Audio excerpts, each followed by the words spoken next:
नमस्कार दोस्तों, पीके sir educational में आपका स्वागत है। आज है आपके लिए साइंस का फिर से 50 क्वेश्चन आपके लिए वेरी इंपॉर्टेंट क्वेश्चन होगा मेरे भाई, है ना। तो वीडियो को पूरा देखिएगा। आप लोग क्या करते हैं कि आधा वीडियो देखते हैं और छोड़ देते हैं, इससे क्या होता है आपको ही नुकसान है मेरे भाई, है ना। तो आप क्या कीजिए, अगली बार से इस वीडियो को पूरा देखिएगा, है ना। तो चलिए सबसे पहला सवाल की ओर बढ़ते हैं। तो सबसे पहला सवाल हम लोग को कहता है दाब बराबर होता है ना। तो दाब बराबर क्या होता है मेरे भाई, तो उत्क्षेप बटे क्षेत्रफल होता है। ऑप्शन नंबर डी होगा। दाब बराबर क्या हो जाएगा, उत्क्षेप बटे क्षेत्रफल होगा। Option number D. चलिए अगला सवाल की ओर बढ़ते हैं। इसमें आपका उत्तर बताइए। कहता है गाड़ी के रेडिएटर में जो रेडिएटर होता है जल का प्रयोग किस कारण से किया जाता है। आप सभी इसका उत्तर बताएंगे। कहता है गाड़ी के रेडिएटर में जल का प्रयोग किस कारण से होता है, तो हो जाता है उच्च विशिष्ट ऊष्माधारिता के कारण, यानी जल का जो है विशिष्ट ऊष्माधारिता सबसे अधिक होता है ना। तो चलिए अगला सवाल की ओर बढ़ते हैं। आप सभी इसका उत्तर बताएंगे। कहता है उस तापमान को क्या कहते हैं जहां वायुमंडलीय दाब पर द्रव का उबलना शुरू हो जाता है। कहता है उस तापमान को क्या कहते हैं जब वायुमंडलीय दाब द्रव पर उबलना शुरू हो जाता है, उसे क्या कहते हैं। आप सभी इसका उत्तर बताएंगे। उसको क्या कहते हैं, क्वथनांक कहते हैं। ऑप्शन नंबर सी हो जाएगा, क्वथनांक कहते हैं। चलिए अगला सवाल पर बढ़ते हैं। कहता है 273 केल्विन का मान क्या है, यानी कि डिग्री सेल्सियस में बताना है, कौन होगा। ऑप्शन नंबर सी होगा कि डी होगा कि ए बी होगा कि ए होगा। आप सभी इसका उत्तर बताएंगे। इसका उत्तर क्या हो जाएगा, तो इसका उत्तर हो जाएगा 0 डिग्री सेल्सियस। ऑप्शन नंबर 4 हो जाएगा। ऑप्शन नंबर 4 हो जाएगा। 373 आप फारेनहाइट में कहेगा तो कितना हो जाएगा, आप उसको उत्तर कमेंट बॉक्स में देंगे। चलिए अगला सवाल की ओर बढ़ते हैं। कहता है द्रव और गैसों को तापमान अंतर का मुख्य कारण क्या है। कहता है द्रव और गैसों के ताप अंतर का मुख्य कारण क्या है। आप सभी इसका उत्तर बताएंगे। इसका उत्तर हो जाएगा संवहन। द्रव और गैस के तापमान जो अंतर का मुख्य कारण होगा, तो संवहन मारिए, आपका उत्तर एकदम करेक्ट होगा। चलिए आप सभी इसका उत्तर बताएंगे। कहता है समतापीय प्रक्रिया में गैस की विशिष्ट ऊष्मा होती है। आप सभी इसका उत्तर बताइए। समतापीय है दोस्तों, याद से बढ़िया से मारिएगा। समतापीय प्रक्रिया में गैस का विशिष्ट ऊष्मा होती है। आप सभी इसका उत्तर बताएंगे। इसका उत्तर क्या हो जाएगा, अनंत हो जाती है। समतापीय में कहेगा गैस की विशिष्ट ऊष्मा कितना हो जाएगा, तो अनंत हो जाएगी, है ना। चलिए अगला सवाल की ओर बढ़ते हैं मेरे भाई। कहता निम्नलिखित में कौन सा ऊष्माक सबसे अच्छा सुचालक है। आप सभी इसका उत्तर बताएंगे। निम्नलिखित में कौन सा ऊष्माक सबसे अच्छा सुचालक है। आप सभी इसका उत्तर बताएंगे। इसका उत्तर क्या हो जाएगा, इसमें हो जाएगा समुद्र के पानी। ऑप्शन नंबर 4 हो जाएगा। समुद्र के पानी जो है ऊष्मा का इसके अनुसार जो है अच्छा सुचालक है ना। अगर जो इस चैनल पर नए हैं तो सब्सक्राइब कर बेल आइकन दबा देंगे, है ना। चलिए अगला सवाल की ओर बढ़ते हैं। कहते हैं निम्नलिखित में कौन सी राशि मूल राशि नहीं है। मूल राशि नहीं है, आप सभी इसका उत्तर बताएंगे। इसका उत्तर क्या हो जाएगा, इसका उत्तर हो जाएगा आयतन। आयतन जो है मूल राशि नहीं है, बाकी सब मूल राशि है, ये आयतन जो है नहीं है ना। चलिए अगला सवाल की ओर बढ़ते हैं। कहता है दाब बढ़ने से किसी द्रव का क्वथनांक क्या होगा। किसी दाब बढ़ने से किसी द्रव का क्वथनांक क्या होगा। आप सभी इसका उत्तर बताएंगे। इसका उत्तर हो जाएगा बढ़ जाएगा। ऑप्शन नंबर बी हो जाएगा। किसी द्रव जो है द्रव पे दाब बढ़ने से किसी द्रव का क्वथनांक क्या हो जाएगा मेरे भाई, बढ़ जाएगा, है ना। चलिए अगला सवाल की ओर बढ़ते हैं। आप सभी इसका उत्तर बताएंगे। कहता है प्रति सेकंड इकाई क्षेत्र से गुजरने वाली ध्वनि ऊर्जा का मात्रा को क्या कहते हैं। आप सभी इसका उत्तर बताएंगे। कहता है प्रति सेकंड इकाई से क्षेत्र से गुजरने वाली ध्वनि ऊर्जा की मात्रा क्या कहलाती है।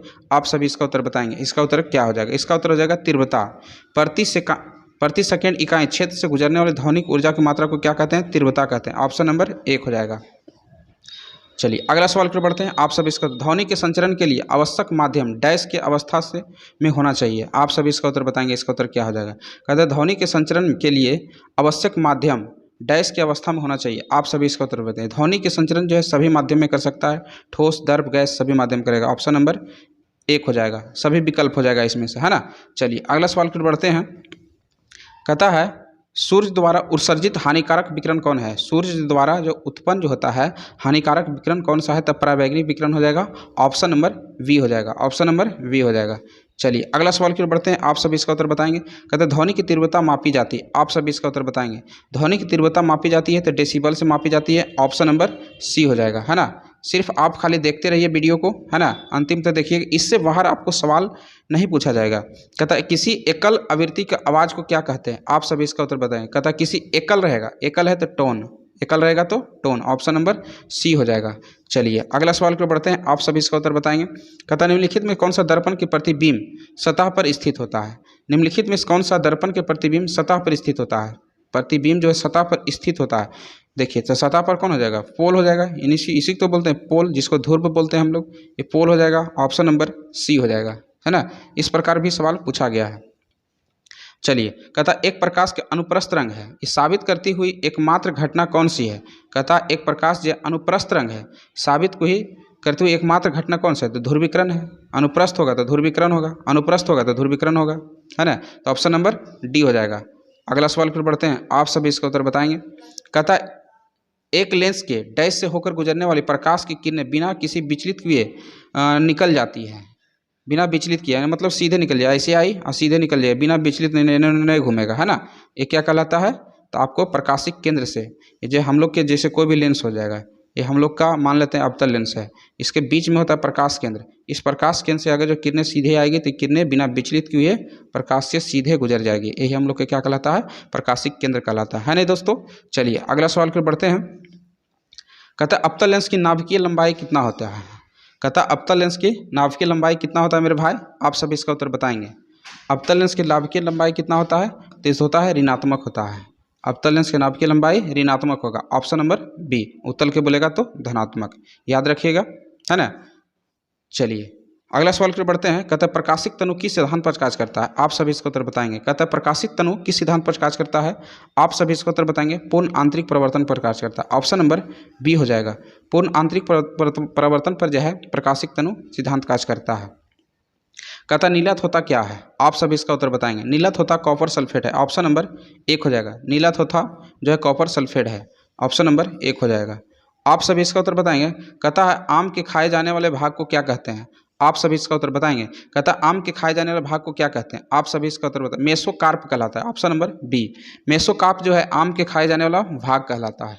अगला सवाल फिर बढ़ते हैं, आप सभी इसका उत्तर बताएंगे। कहता है सूर्य के चारों ओर घूमने वाले पृथ्वी की कौन सी बल जिम्मेदार होता है। कहता है सूर्य के चारों ओर घूमने वाला पृथ्वी के लिए कौन सा बल जिम्मेदार होता है, आप सभी इसका उत्तर बताएंगे। इसका उत्तर क्या हो जाएगा, इसका उत्तर हो जाएगा गुरुत्वाकर्षण बल। गुरुत्वाकर्षण बल जो है सूर्य के चारों ओर घूमने के लिए जिम्मेदार होता है, गुरुत्वाकर्षण बल के ही कारण घूमता है ना। चलिए अगला सवाल फिर बढ़ते हैं, आप सभी इसका उत्तर बताएंगे।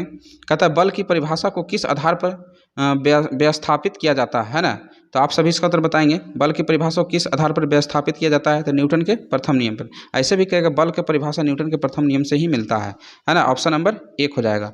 चलिए अगला सवाल की ओर बढ़ते हैं, आप सभी इसका उत्तर बताएंगे। कहता एक साधारण चुंबक डैश को आकर्षित नहीं करता है ना। इसमें जो है एक साधारण चुंबक जो है डैश को आकर्षित नहीं करता है, तो कांसा, ये जो हम लोग के कांस जो होती है ये जो है वो आकर्षित नहीं करता है, ऑप्शन नंबर सी हो जाएगा। चलिए अगला सवाल की ओर बढ़ते हैं, आप सभी इसका उत्तर बताएंगे। कहता मानव शरीर में सबसे छोटी कोशिका कौन सी है, आप सभी इसका उत्तर बताइए। मानव शरीर में सबसे छोटी कोशिका कौन सी है, आप सभी इसका उत्तर बताएंगे। इसका उत्तर क्या हो जाएगा, इसका हो जाएगा शुक्राणु कोशिका हो जाएगा, ऑप्शन नंबर एक। मानव शरीर की सबसे छोटी कोशिका बोलेगा तो मेरे दोस्त शुक्राणु मारिएगा, है ना। इसका होगा सबसे छोटी कोशिका शुक्राणु हो जाएगा, ऑप्शन नंबर एक हो जाएगा। चलिए अगला सवाल की बढ़ते हैं। कहता है पादप कोशिकाओं की भित्ति किससे बनी होती है, पादप कोशिकाओं की भित्ति किससे बनी होती है। पादप कोशिकाओं को बोलेगा तो सेलुलोज के बनी होती है, किससे होगा, सेलुलोज से बनी होती है, ऑप्शन नंबर सी हो जाएगा, ऑप्शन नंबर सी हो जाएगा। चलिए अगला सवाल की बढ़ते हैं मेरे दोस्त। कहता है निम्नलिखित में कौन से, कहता है निम्नलिखित में गैसों में से कौन सा गैस बायोगैस संयंत्र यानी उत्पन्न करती है। तो बायोगैस का संयंत्र उत्पन्न करेगा CH4 यानी मीथेन करेगा। कौन करेगा मेरे दोस्त, मीथेन, ऑप्शन नंबर क्या हो जाएगा, ऑप्शन नंबर तीन हो जाएगा, ऑप्शन नंबर तीन हो जाएगा। चलिए अगला सवाल की ओर बढ़ते हैं, आप सभी इसका उत्तर बताएंगे। कहता पेड़ की आयु निर्धारित किया जाता है, यानी पेड़ की आयु जो है निर्धारित किया जाता है तो वार्षिक वलय की संख्या से, वार्षिक वलय की संख्या से, ऑप्शन नंबर बी हो जाएगा। जहां वार्षिक वलय की संख्या बोले दोस्तों तो पेड़ की आयु का ही निर्धारित होगा, है ना। चलिए अगला सवाल की ओर बढ़ते हैं। कहता है चालक के नेटवर्क में धारा के प्रवाह समझने हेतु व्यवहार किए जाते हैं। कहता है चालक का नेटवर्क धारा के प्रवाह को समझने हेतु व्यवहार किया जाता है, आप सभी इसका उत्तर बताएंगे। ये किरचॉफ के नियम पर आधारित करता है। चालक के नेटवर्क को धारा प्रवाह समझना है तो किरचॉफ के नियम को ही समझना होगा, ऑप्शन नंबर बी हो जाएगा मेरे भाई। चलिए अगर जो इस चैनल पर नए हैं तो सब्सक्राइब कर बेल आइकन दबा देंगे दोस्तों, है ना। कहता है करंट की उपस्थिति को ज्ञात करें। कहता है करंट की उपस्थिति को ज्ञात करना है तो कैसे ज्ञात करते हैं, आप सभी इसका उत्तर बताएंगे। करंट की उपस्थिति को ज्ञात करना उत्पन्न प्रभाव से कर सकते हैं। जब तक प्रभाव उत्पन्न नहीं होगा जब तक करंट की उपस्थिति को हमको ज्ञात नहीं कर सकते हैं, सिर्फ प्रभाव ही होगा, है ना। चलिए अगला सवाल की ओर बढ़ते हैं। कहता है संधारित्र कार्य करता है। ये संधारित्र जो होता है ना दोस्तों मेरे AC और DC दोनों पर कार्य करता है। संधारित्र जो होता है AC DC दोनों पर कार्य करता है ना, याद रखिएगा। संधारित्र कार्य करता है AC DC दोनों पर कार्य करता है, याद रखिएगा। कहता है बहुत अच्छा सवाल आ गया दोस्तों। तीन फेज के जो चार है, तीन फेज के चार है तार है, जो सिस्टम के न्यूट्रल तार को क्या कहते हैं? न्यूट्रल जो तार होता है न्यूट्रल, वो काला रंग के होता है। क्या होता है? काला रंग के होता है। ऑप्शन नंबर मेरा सी हो जाएगा, काला रंग के होता है। क्या होता है? काला रंग के। चलिए अगला सवाल की ओर बढ़ते हैं, आप सभी इसका उत्तर बताएंगे। कहता है किरचॉफ लिखा गया, किरचॉफ का नियम किस राशि के संरक्षण पर आधारित है? किरचॉफ का नियम किस राशि के संरक्षण पर आधारित है? आप सभी इसका उत्तर बताएंगे। आधारित है तो विद्युत धारा के आधारित पर है, विद्युत धारा के आधारित है। ऑप्शन नंबर 4 हो जाएगा, ऑप्शन नंबर 4 हो जाएगा मेरे दोस्त। चलिए अगला सवाल की ओर बढ़ते हैं, आप सभी इसका उत्तर बताएंगे। कहता है ओम के नियम लागू नहीं होता है, आप सभी इसका उत्तर बताएंगे। किस पर जो है ओम का नियम नहीं लागू होता है? तो सेमी कंडक्टर। याद रखिएगा, सेम टू सेम ऑप्शन मिल जाएगा मेरे दोस्त, सेमी कंडक्टर। याद रखिएगा, बहुत ही अच्छा सवाल आ गया है। कहता है ओम के नियम नहीं लागू होता है तो सेमी कंडक्टर। अगला सवाल की ओर बढ़ते हैं, आप सब इसका उत्तर बताएंगे। कहता है चुंबक की प्रबलता सबसे अधिक कहाँ पर होती है? तो चुंबक की सबसे प्रबलता सबसे अधिक होगी मेरे दोस्त, ध्रुव पर होगी। कहेगा ध्रुव पर सबसे अधिक होती है, बीच में कम होता है ना। तो चुंबक की सबसे अधिक प्रबलता यानी मजबूत सबसे ज़्यादा कहाँ होगा? तो ध्रुव पर होगा। चलिए अगला सवाल की ओर बढ़ते हैं, आप सब इसका उत्तर बताएंगे। कहता है टेकोमीटर का प्रयोग किया जाता है, आप सब इसका उत्तर बताएंगे। टेकोमीटर का प्रयोग होता है चक्कर प्रति मिनट होगा, यानी आरपीएम में करते हैं, चक्कर प्रति मिनट में करते हैं टेकोमीटर। ऑप्शन नंबर बी हो जाएगा। चलिए अगला सवाल की ओर बढ़ते हैं, विभवांतर को मापने में उपयोग किया जाता है, आप सब इसका उत्तर बताएंगे। कहता है विभवांतर को मापने में उपयोग किया जाता है, आप सब इसका उत्तर बताएंगे। वोल्ट मीटर जो है विभवांतर को मापा जाता है, वोल्ट मीटर। देखिए कन्फ्यूजन मत खाइए, विभवांतर यहाँ बी से स्टार्ट हुआ तो ये भी बी से है ना, व यहाँ व, तो विभवांतर से माप क्या करते हैं? Volt meter. इस प्रकार याद रखिए, कभी कन्फ्यूजन मत खाइएगा, है ना। चलिए अगला सवाल की ओर बढ़ते हैं। कहता है तरल पदार्थों के घनत्व को मापने में प्रयोग किया जाता है, जो है तरल पदार्थ को घनत्व मापा जाता है, किससे मापा जाता है? आप सभी इसका उत्तर बताएंगे मेरे दोस्त।